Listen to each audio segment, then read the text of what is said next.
میں نے ایک تقریر کی, ایک پریس کانفرنس کی.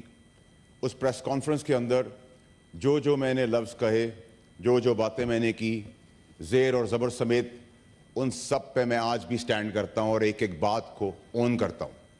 سوال کرنا گناہ ہے تو میں کروں گا, اگر یہ گناہ کبیرہ ہے تو میں کروں گا.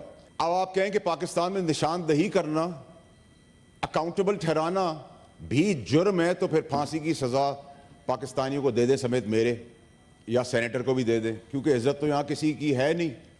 میں نے ایک تقریر کی, ایک پریس کانفرنس کی. اس پریس کانفرنس کے اندر جو میں نے لفظ کہے, جو باتیں میں نے کی, زیر اور زبر سمیت, ان سب پہ میں آج بھی سٹینڈ کرتا ہوں اور ایک ایک بات کو اون کرتا ہوں. کیونکہ میں نے کسی کی نہ تذلیل کرنے کی کوشش کی ہے, نہ میں نے کسی کو پوائنٹ آؤٹ کیا ہے, نہ میں نے in general by and large یہ باتیں کی ہیں. اور میں اس نیچر کا ہوں, میں بلنٹ آدمی ہوں, مجھے منافقت نہیں آتی. میں جیسا ہوں ویسا ہی دکھتا ہوں اور ویسی بات کرتا ہوں. I am a open book.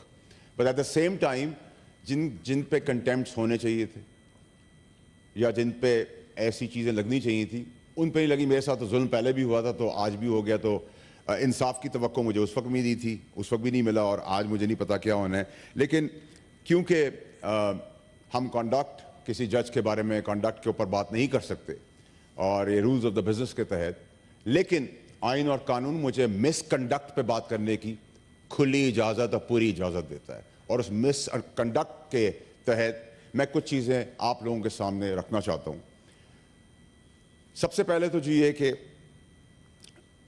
Chief justice صاحب سپریم کورٹ آف پاکستان نے, یہ ہمیں میڈیا کے ذریعے پتہ چلا کہ ہم کسی بھی ادارے کو وہ نہ کریں, بلیم نہ کریں, اور کسی انڈیویجول سے کوئی پرابلم ہے اور کسی نے کوئی غلطی کی, اس کو پوائنٹ آؤٹ کریں. تو میں تو کسی کی غلطی کی بات میں نے تب بھی نہیں کی تھی, اس سے پہلے بھی نہیں کی تھی. جنہوں نے باتیں کی وہ میں آگے چل کے آپ کو بتاؤں گا. تھوڑا سا ٹائم ایوان کا لوں گا. اب مجھے آپ ایک بات بتائیں میڈم, کہ میں تو بات ہمیشہ کرتا ہوں ٹھوس اور پختہ بات کرتا ہوں, اور شواہد کے ساتھ بات کرتا ہوں. اب آپ کہیں کہ پاکستان میں نشاندہی کرنا, اکاؤنٹیبل ٹھہرانا بھی جرم ہے, تو پھر پھانسی کی سزا پاکستانیوں کو دے دیں سمیت میرے, یا سینیٹر کو بھی دے دیں, کیونکہ عزت تو یہاں کسی کی ہے نہیں, باقی سب کی ہے, ہماری نہیں ہے. میڈم, یہاں میں آپ کے سامنے ایک خاکہ پیش کر رہا ہوں شواہد کے ساتھ. لا منسٹر صاحب, آپ کی بھی توجہ کی ضرورت پڑے گی. لاہور ہائی کورٹ ایک 7 فروری 2023 کو خط لکھ رہا ہے. یہ سنیے گا جی بڑا غور سے. لاہور ہائی کورٹ لکھ رہا ہے اور ڈیمانڈ کر رہا ہے چیئرمین باکسز میچز کے لیے 30 VIP کارڈز فیملیز کے لیے, ریڈ سٹکر گاڑیوں کے لیے کہ چل کے جانا نہ پڑ جائے, تھک جائیں گے, کیونکہ آپ جج ہیں. پھر ہر میچ کے 25 VIP پاسز دیے جائیں گے. اور یہ خط ہائی کورٹ لکھ رہا ہے, میں نہیں لکھ رہا. شواہد, کوڈ آف کنڈکٹ, صادق امین, سینیٹر صاحب اس کی تاریخ کیا ہے؟ What is the date? 7 فروری 2023. I see. اس کے بعد ایک یہی خط پریس کے پاس آیا تھا, اور آپ کو پتہ ہے کہ ایسی چیزیں پریس کو نہیں دکھانی چاہیے. جیسے میری پریس کانفرنس پہ ڈسکشن نہیں ہونا چاہیے, کیونکہ میں تو دہشت گرد ہوں.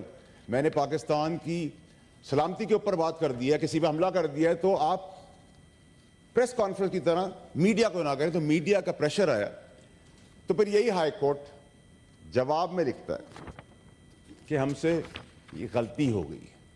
اب اس پیپر کے بعد, ہائی کورٹ کے پیپر کے بعد, اس جج صاحب کو مس کانڈکٹ کے صادق اور امین کے زمرے میں لا کر, جو جج لاکھوں غریبوں کی قسمت کے فیصلے نہیں کر رہا, اس کے پاس ٹائم ہے کہ 30 passes VIP along with red sticker for their cars, تاکہ واک نہ کرنی پڑے.